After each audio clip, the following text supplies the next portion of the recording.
the best-known truck in automotive history, driven by Andy Brass and created by the man who started the monster truck revolution, Bob Chandler. Gravedigger, the heir apparent to the Bigfoot popularity that has heretofore been unchallenged. These two will meet in the ultimate showdown on an airborne course in Minneapolis.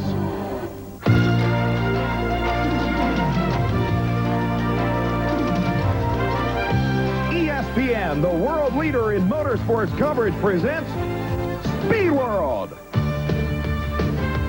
Barefoot, the name that spells world champion in the world of monster truck racing. But this time around, the world champ's got his work cut out for him as Fred Schaefer and Barefoot battles Bigfoot and Gravedigger at the Metrodome in Minneapolis, Minnesota. Hi, everybody. I'm Bret Kepner. Get ready for what may well be the 8-truck monster truck war of the century. Hello, everyone. I'm Kris Chapman in the Spectrum. In a moment, college professor turned truck puller Wayne Rouse will take on a field of 12 of America's finest two-wheel drive truck pullers.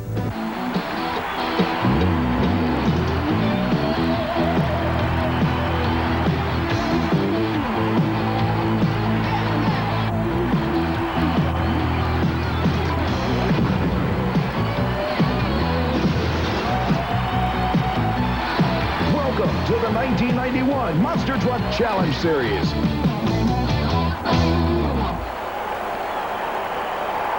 Welcome, everybody, to the Metrodome in Minneapolis, Minnesota, where the USHRA Association's Monster Truck Challenge Tour has moved to what may well be the most spectacular single course we've seen so far in 1991. The first man up on the 300-foot course, Fred Schaefer and the Barefoot Chevrolet from Granite City, Illinois.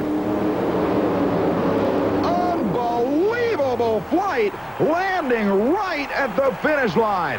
The elapsed time for the Barefoot Chevrolet, 3.564 seconds. That will be the mark to beat as we continue. The next machine on the starting line from Indianapolis, Indiana, Greg Adams and the immaculate Crimson Crusher Ford.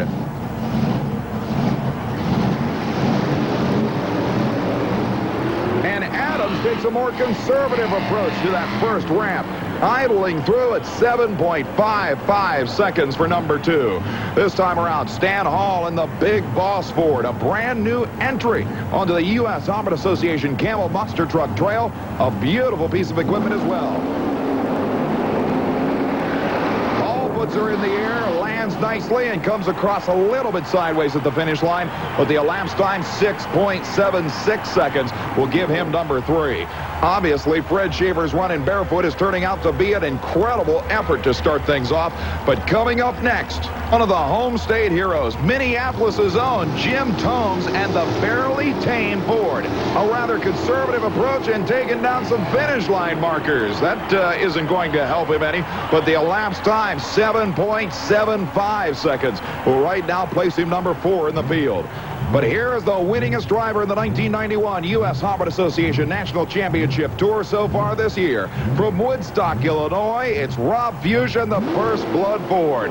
Fuge leaves the line nicely. An incredible airborne leap, almost a nosedive at the finish line, but the elapsed time, 3.89 seconds. It'll put him number 2 in the program by about 3/300ths behind the leader. That'll bring up the Chevrolet from Minnesota of Doug Spanier, the master of disaster. Spanier leaves the line, puts it in the air, bounces radically, and he too takes out the finish line poles. The elapsed time, 6.99 seconds for the master of disaster. It'll qualify in the top half of the field at this point. But here's the killer, Andy Brass in the highest tech machine in the sport, Bob Chandler's Bigfoot number 9. An incredible launch, unbelievable! Coming back to earth, literally past the finish line. The elapsed time to beat was 3.56 seconds. Brass runs 2.60 seconds. But the next machine to the starting line, the 1950 Chevrolet Gravedigger and Dennis Anderson. A loud launch, a huge hit on the cars. Anderson lands it straight as an arrow. The elapsed time, 3.43 seconds. That will place the Gravedigger number 2 behind Bigfoot, with world champ Fred Schaefer and the Barefoot Chevrolet number 3 and the First Blood Ford of Rob Fuge number 4. Stay with us.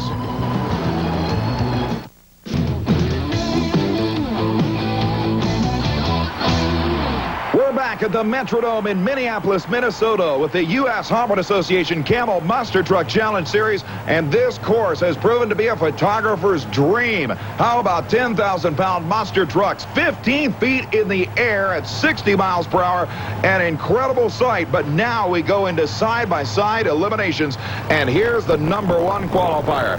Andy Brass at the wheel of the Bigfoot Ford will take on number 5, a surprising Stan Hall in the Big Boss Ford. And Brass just drives away. Not even close. An incredible run for the Bigfoot Ford, advancing to the semifinal round. This time around, it's the number 3 qualifier, the defending world champion in the near lane, Fred Schaefer and the Barefoot Chevrolet, taking on the incredible Crimson Crusher from Indianapolis, the Ford of Greg Adams. Remember, Schaefer led qualifying until the last 2 runs of the qualifying round. He ended up number 3 in the field.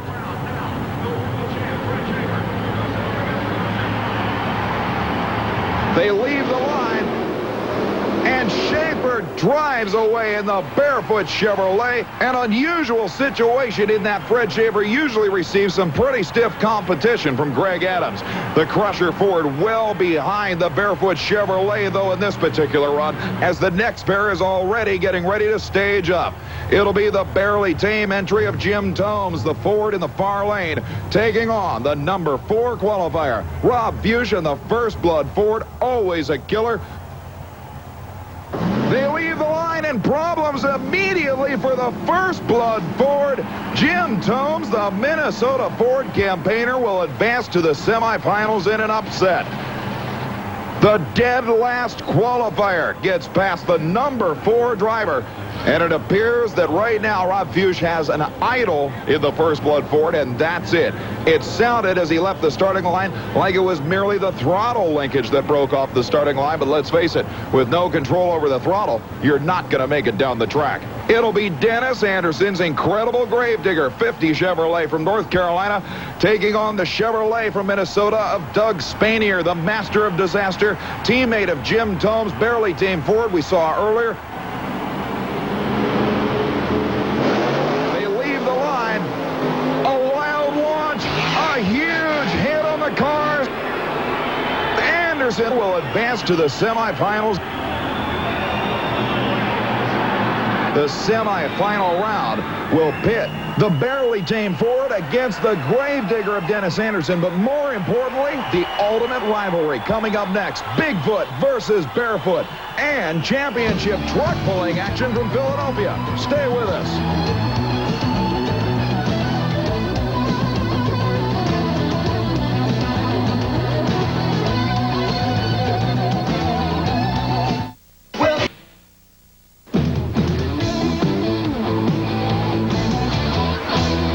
We're in the Spectrum Arena in Philadelphia, Pennsylvania, getting ready for championship 2-wheel drive pulling action. The weight transfer machine or pulling sled that each vehicle will hook up to, set at a starting weight of 40,000 static pounds. The objective in this sport, to pull that 40,000-pound mountain of metal as far as possible on a 135-foot distance track.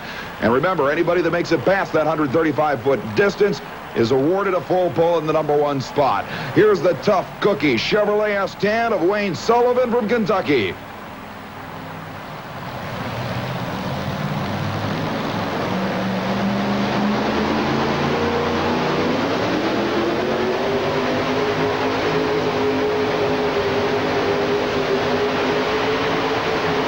Sullivan finally digs in within inches of the finish line. We'll have to wait for the numbers on this one. It is ridiculously close. And here's the measurement. 134 feet 10 inches on a 135-foot track. 2 inches short of a full pull on the very first run down the course. The next machine backing up to the starting line area. Jeff McPherson out of Circleville, Ohio, the son of longtime campaigner Dick McPherson, with his Bean Bandit 1990 Ford Ranger. The McPherson family has been involved in U.S. Association pulling competition since the original Circuit of Champions was incepted back in 1974. Now with the second-generation driver behind the wheel, the ground crew connects the high tensile strength steel chain that will connect the vehicle with the sled. Now he's hooking up the kill switch, which in fact, as an extra margin of safety, will shut down all electrical functions on the vehicle if indeed it should become separated from the sled. The young McPherson entry. RPM's up, takes the green light of the green flag, and eases 40,000 pounds off the line. Wheels up the way the two-wheel drive machine should be, just grazing the ground, but McPherson digs in about 5 feet shy of the finish line. As soon as that weight transfer box reaches its apex at the front of the sled, that 40,000 pounds feels like about 120,000 pounds to the machine, and it starts spinning the tires 130 feet, 2 inches the distance for Jeff McPherson. Here is the first of 2 entries that are by far campaigned by the strongest driver in this category. This is Wayne Roush, the school teacher turned puller that Kris Chapman told you about earlier, from Dublin, Ohio. The little red truck is a Dodge Ram pickup utilizing a supercharged, fuel-injected JP1 aluminum Chrysler Hemi engine designed and created by Joe Paisano in Southern California. Roush, never one to look like a professional puller, stares intently down the track, waiting for the flagman to give him the green flag that the track is clear, and he'll begin the pull. RPM's up, and now 2,000 horsepower is unleashed.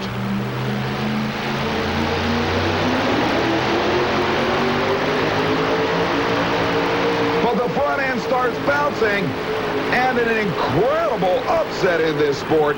Roush gets stuck at the 120-foot 5-inch marker. The number 1 spot, still 134 feet 10 inches by Wayne Sullivan's Tough Cookie Chevy. And here's another gorgeous S10, the heartbreaker of Grady Barr from Baltimore, Maryland. This machine could win any custom car and truck show in the country.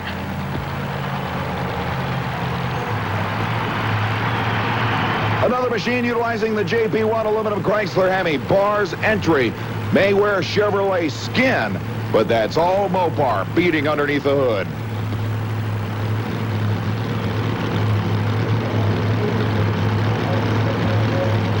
Hooked and ready. Now with the track clear, the starter will throw the green flag, reflected on the green light coming on top of the weight transfer machine. Here goes the heartbreaker.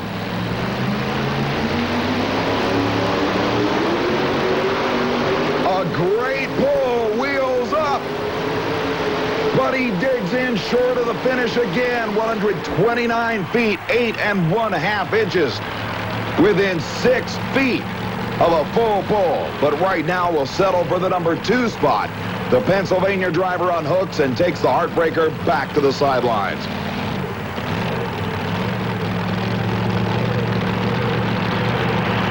You'll notice these machines bear a striking resemblance to drag racing vehicles, not only in their equipment, but also in the driver's safety apparel. These guys are fully dressed for battle nowadays. A Nomex sock over the head, a 7-layer fire suit, fire boots, fire gloves, the helmet, and of course the mandatory roll cages and shoulder harnesses. Meanwhile, backing up to the starting line, the Good and Plenty entry. Butch Lepley out of Myersdale, Pennsylvania, another show-stopping entry. This one wearing 1990 Ford Ranger body panels.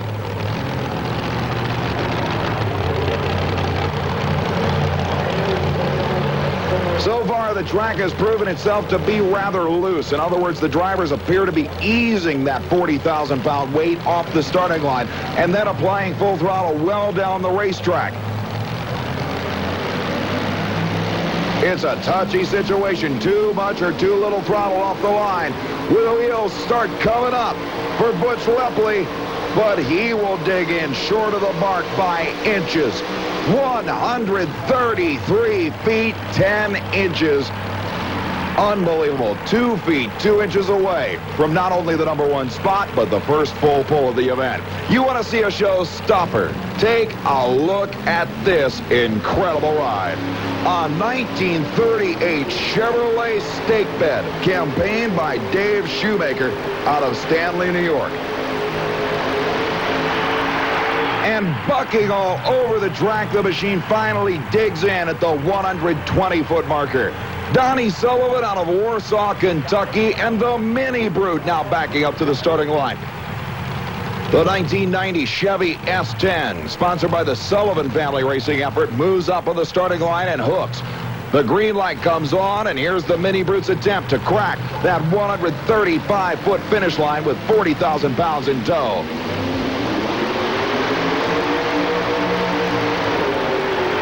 Straining against the ever-increasing weight, a tremendous pull for the Mini Brute.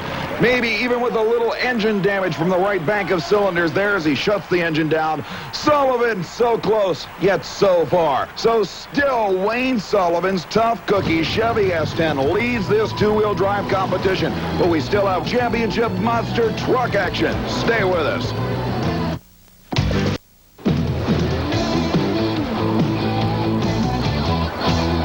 We're back in Minneapolis at the Metrodome, continuing with championship monster truck eliminations in the USHRA Association Monster Truck Challenge Series. And here's the war everybody has waited for. It'll be Dennis Anderson's incredible Gravedigger 50 Chevrolet from North Carolina taking on the underdog of this event, number 8 qualifier, Jim Tomes and the barely tame Ford from Minnesota.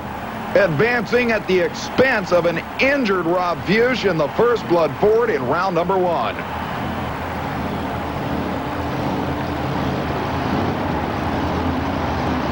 Anderson took a relatively easy run in round number 1 to advance to this semifinal round, but right now it's going to have to take the upset of the entire year for Tomes to get around the Gravedigger. Dennis Anderson in the Gravedigger 1950 Chevrolet has the crowd behind him wherever he runs. Both trucks now staging up. The crowd is literally on the edge of their seats for what could be the greatest single round of racing we've seen this year. Anderson using both driving ability and a load of horsepower to advance just this far.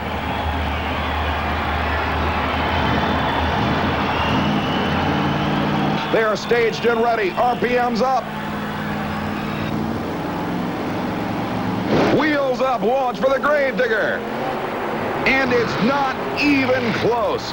Tomes falls way behind as Anderson slides the Gravedigger conveniently into the final round. And here's the war everybody has waited for. The number 1 versus number 3 qualifiers. A battle in which there is no love. World champion Bret Shaver in the Barefoot Chevrolet in the far lane takes on the king of all, the original Bigfoot Ford with Andy Brass at the wheel of the best-known machine in four-wheel motorsports, Bob Chandler's incredible Bigfoot supercharged Ford. A machine that may well be the most popular in the history of motorsports, known worldwide. Now stages up. The Ford qualified number 1. Shaver in the number 3 spot. Both advanced easily through the first round. But one thing's for sure, anybody that lines up alongside Bret Shaver has to remember that they are facing what is easily the most powerful monster truck ever built. You get a good chance to look at the incredible amount of safety equipment now worn, most of it mandatorily by drivers in the USHRA Association Camel Series. A 5-point belt system, 2 lap belts, 2 shoulder harnesses, and of course the mandatory submarine strap. And the incredibly heavy-duty neck brace used by these drivers. Under USHRA Association rules, these machines must weigh a minimum of 10,000 pounds with the driver. But Bret Shaver probably has a higher horsepower to weight ratio than anybody else. They leave the line, but problems for the Barefoot Chevrolet almost immediately. Look at Brass on the brakes trying to stop the Bigfoot Ford. An incredible flight that will put the Bigfoot team machine into the championship final round to present the fans with the ultimate showdown. Bigfoot versus the Gravedigger. The ultimate Ford and Chevrolet match in an all-out war. You can bet this one is far from over. Don't you dare go away when we come back. Bigfoot versus Gravedigger.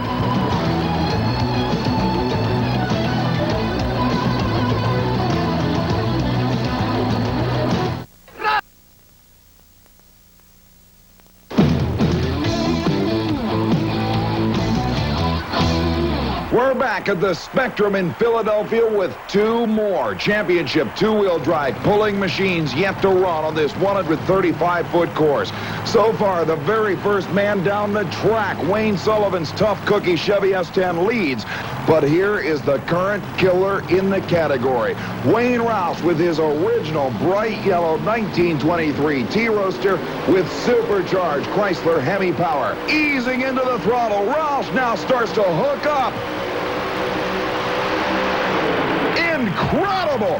And here's the number, 134 feet, 11 inches.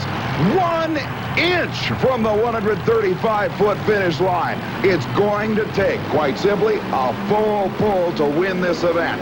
This is the flashback 1989 Chevy S10 of Kris, the home state hitter from Alberton, Pennsylvania. Almost to the finish line.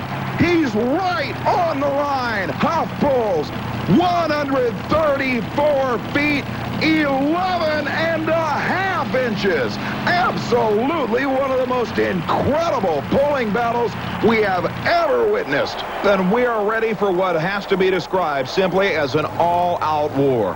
The Gravedigger Chevrolet of Dennis Anderson, the qualified number 2 in this field, takes on the pole sitter, the quickest and fastest machine in qualifying and through the elimination rounds, Andy Brass in the incredible Bigfoot Ford. Staged and ready, waiting for the green light to flash. They leave the line together, maybe a slight advantage by Bigfoot. Unbelievable finish! And it looks like the Bigfoot Ford may have pulled out the victory. But looking at the replay, wait a minute. It looks like the Bigfoot Ford may have left a fraction of a second before the green light came on. Indeed, it is a red light start, and the word is coming to us from the USHRA Association officials. The Gravedigger Chevrolet of Dennis Anderson is officially the winner. A foul start, believe it or not, by 8 thousandths of a second for Andy Brass and the Bigfoot Ford. Unbelievable. The war continues, but this round goes to the Chevrolet from North Carolina. And Dennis Anderson, you've got to be thrilled. It's a bizarre way to take a win, but it's a win nonetheless. Yeah, it is. You know, I wasn't for sure if Andy red light. I thought he did roll out before I did. I didn't take a second take to look. I just hammered on it, and when we got down the finish line there, I knew he was right there with me, so I wasn't really sure. Well, as we pointed out when you got out of the truck, I think the margin of distance between you and Bigfoot at the finish line was probably directly proportionate to the amount that he rolled out, so it would have been a war, even if it was a fair start. Right, exactly. You know, I've been battling out of that right lane all night long. That was the lane I wanted. Andy qualified a little faster than I did. I had to take that left lane, but I gave it my best shot. And your best shot ended up being more than enough. Well, over in the Bigfoot camp, Andy Brass is obviously disappointed. But, Andy, if you weren't trying to beat the man, that would have never happened. Yeah, it was. You know, we have been to bar the round before, and I was out trying to get the bar fixed and all. So I had my adrenaline really going and tried to get the bar done. We got it in. I probably should have set up there before the line and just took a couple minutes to myself and mellowed out a little bit. You know, I was a little anxious getting in the line. I knew we was going to have to play the light real good. Dennis is running good times, you know, so it was going to be a real close race, and especially in this short of a course, they don't give you much, and the light's the big thing, and we just blew it. Well, indeed. Andy Brass will be back with the Bigfoot team. Even though this loss may have set him back, he's still considered number 1 by most of the country. The incredible flashback Chevrolet, needing a pull of 134 feet, 11 inches to win the event, pulls off one of the narrowest margins of victory we have ever witnessed. That wraps up our two-wheel drive pulling competition. The flashback Chevy S10 driven by Kris. He is the grand champion here at the Spectrum. Well, Andy Brass definitely knows that he can bounce back with Bigfoot, and so does Fred Schaefer, who went out in the semifinals with Barefoot having transmission problems. Dennis Anderson may have come out king of the hill at this one, but the war is far from over. Thanks for being with us. I'm Bret Kepner. Until next time. This has been a GRB Entertainment production in association with ESPN.